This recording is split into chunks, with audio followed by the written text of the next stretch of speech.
अस्सलाम वालेकुम वरहमतुल्लाहि वबरकातुहू। स्टूडेंट, आज जो हम दो छोटे से टॉपिक देखेंगे, एक तो आपको ये समझाना इस लेक्चर का पर्पज़ है कि कॉन्ग्रुएंस क्या होता है, एक तो ये बताऊंगा मैं आपको। दूसरे नंबर पे इससे मिलता जुलता एक थ्योरम करवाऊंगा और कुछ दो तीन एग्जाम्पलें लेंगे जो कि बहुत शार्ट होंगी और बहुत आसान होंगी।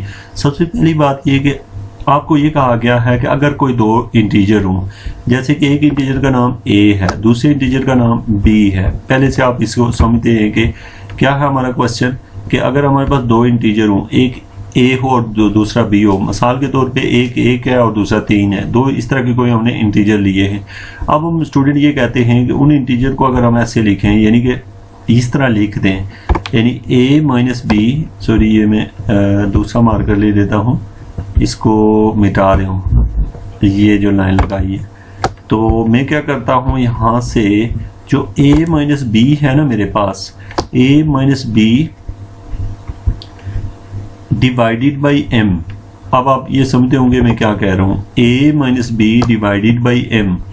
ये यहाँ लिख देता हूँ, मैं लिख रहा हूँ a minus b divided by m।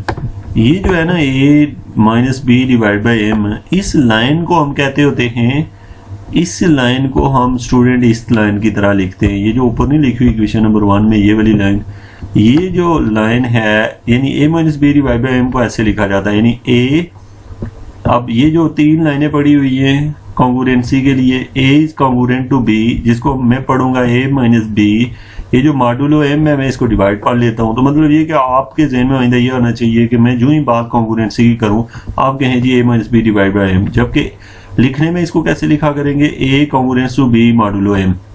अब बात समझिएगा, एग्जाम्पल देखेंगे आप समझ जाएंगे। अब याद रखेंगे, अगर ना आपके पास दो इंटीजर हों और आप एग्जाम्पल देखें तो समझ आएगी। जैसे एक इंटीजर a की वैल्यू 8 है और b की वैल्यू 5 है और m की वैल्यू 3 है।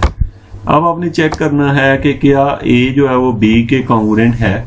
तो इसको चेक कैसे करोगे, आप a में से b को माइनस करोगे और फिर 3 से डिवाइड करोगे। अगर 3 ने इसको डिवाइड कर दिया तो इसका मतलब ये होगा कि वाकई a b के कॉन्ग्रुएंट है। कंडीशन ऊपर है कि तभी कॉन्ग्रुएंट है अगर m 3 है। तो ये देखिए आपने क्या किया, a 8 दिया हुआ है, b 5 दिया हुआ है, m 3 दिया हुआ है। आपने क्या किया, आपने लिखा a माइनस 5 को 3 से डिवाइड किया, 3 बाई 3 आया, 3 बाई 3 1 हो जाता है। इससे ये बात प्रूव हुई a is congruent to b, b mean 5 under modulo 3। या इसको लिखने के दो तरीके हैं, या ऐसे सेंटेंस में लिख लें या फिर ऐसे लिख लें कि 8 इज कॉन्ग्रुएंट टू 5 मॉडुलो 3, यानी कि 8 minus 3 divide by 3, 8 minus 5 divide by 3। तो ये सही है। अच्छा याद रखें, अगर कॉन्ग्रुएंट कोई चीज़ ना हो, जैसे उसके लिए क्या करते हैं, ये जो नहीं है तीन लाइनें पड़ी होती हैं उनके ऊपर एक और खड़ी लाइन डाल देते हैं, जो कि आप यहाँ देख रहे हैं।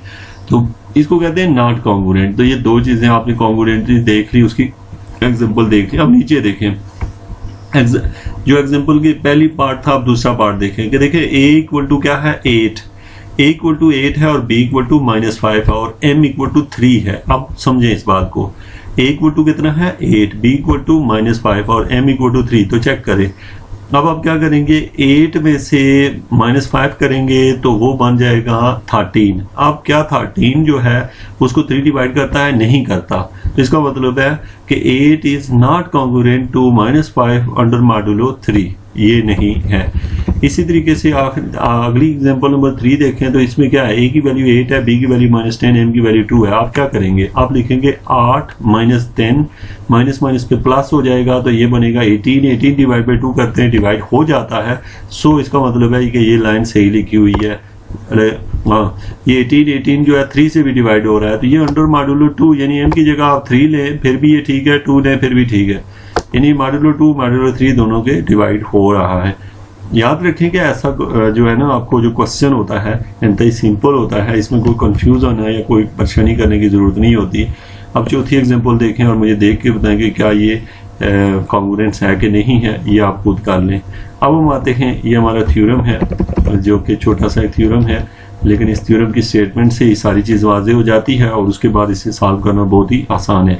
देखिए कहा यह जाता है, show that the relation of congruency between integers is an equivalence relation, यानी कि जो यानी कहा यह जाता है कि आप ये शो करें रिलेशन ऑफ जो कॉन्ग्रुएंस होती है, यानी कॉन्ग्रुएंस रिलेशन अभी ऊपर हमने पढ़ी है, यानी ये जो लिखा हुआ है, ये लाइन लिखी हुई है, क्या लिखा हुआ है 8 + 8 माइनस 6 डिवाइड बाई 2, मतलब आप समझ रहे हैं कि 8 is congruence to -6 under modulo 2। तो ये जो लाइन लिखी हुई है इस हम कह रहे हैं कि शो दैट द ये जो रिलेशन है, कौन सी, ये वाली जो रिलेशन है ऑफ कॉन्ग्रुएंसी, इसको पढ़ा करते हैं रिलेशन ऑफ कॉन्ग्रुएंसी। तो हमने शो करना है कि इक्विवेलेंस रिलेशन है। तो जब भी आपसे कहा जाता है ना स्टूडेंट इक्विवेलेंस रिलेशन, आप कोई भी कोर्स क्यों ना पढ़ रहे हो, नंबर थ्योरी पढ़ रहे हो या अदरवाइज कोई और कोर्स पढ़ रहे हैं, तो वहां पे भी इसका इक्विवेलेंस रिलेशन का मतलब यही होता है, यानी इसके अंदर 3 प्रॉपर्टीज सेटिस्फाई करनी होती हैं। एक होता है रिफ्लेक्सिव, दूसरी प्रॉपर्टी होती है सिमेट्री और तीसरी प्रॉपर्टी होती है ट्रांजिटिव। मैं तीनों प्रॉपर्टीज का आपको बस मतलब पता हो तो थ्योरम आप आसानी से करें। सबसे पहली बात है कि रिफ्लेक्सिव का मतलब ये होता है जैसे आप आईने में आप अपने आप को देख रहे हैं, यानी अपना रिफ्लेक्शन देख रहे हैं, तो इसको कहते हैं रिफ्लेक्स का मतलब ए के बराबर होता है बी के, यानी आपने ये शो करना है कि a - a divided by m, यानी कि रिफ्लेक्सिव का मतलब क्या हुआ कि जो ऊपर हमें दिया हुआ ये वाली जो चीज है जहां पे 8 है तो दूसरी साइड पे भी 8 ही रख ले, तो इसको कहते हैं रिफ्लेक्सिव। अच्छा सिमेट्री में क्या होता है, सिमेट्री में ये होता है कि अगर आप किसी दूसरे बंदे के बराबर हैं तो लाजमी है कि दूसरा आपके बराबर होगा, तो ये चीज जो होती है सिमेट्री है। अगर हम कहते हैं कि अली की उम्र 18 साल है तो ये अहमद की उम्र के बराबर है, तो इसका मतलब ये हुआ कि अहमद जो है वो अली के बराबर है अगर, तो अली अहमद के बराबर भी होगा। तो ऐसी जो प्रॉपर्टी होती है उसको हम कहते हैं सिमेट्रिक प्रॉपर्टी, लेकिन हम इसको भी प्रूव करेंगे।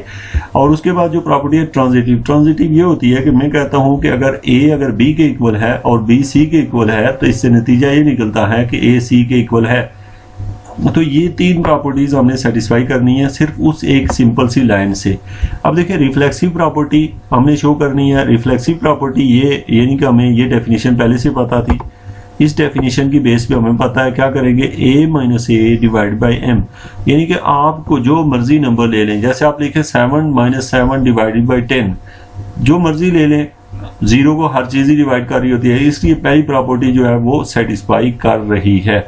सेकेंड वन जो है वो है हमारे पास सिमेट्रिक प्रॉपर्टी। अच्छा ये सिमेट्रिक प्रॉपर्टी होती क्या है, let a and b be any 2 integer and m be fix positive integer. तो फिर आपने ये लिख लिया a is congruent to b modulo m, ये लाइन लिखी।